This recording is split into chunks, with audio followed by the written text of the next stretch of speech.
সকলকে সকালের শুভেচ্ছা। ধর্ম সত্য, সত্যের ওপর দাঁড়িয়ে ভালো কাজ তারা করে যারা প্রকৃত সত্যের সন্ধান পেয়েছে। মিথ্যা শুধু মিথ্যা, মিথ্যার মধ্যে ধর্ম থাকে না। মিথ্যা দিয়ে যাদের জীবন, তারা প্রতিনিয়ত মিথ্যা অনুভব করে আর প্রচার করে।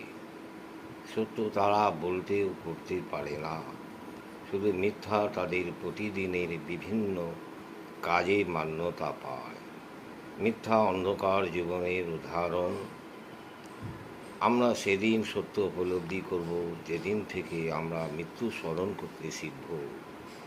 কারণ জন্ম মৃত্যু সত্য, সুকর্ম কুকর্ম সত্য। যতই মিথ্যা বলো, এগুলি মান্যতা পাবেই। প্রকৃত যারা, তাদের ক্ষেত্রে এই কথাগুলি প্রযোজ্য হবে। জয় হিন্দ, জয় হিন্দ, জিন্দাবাদ।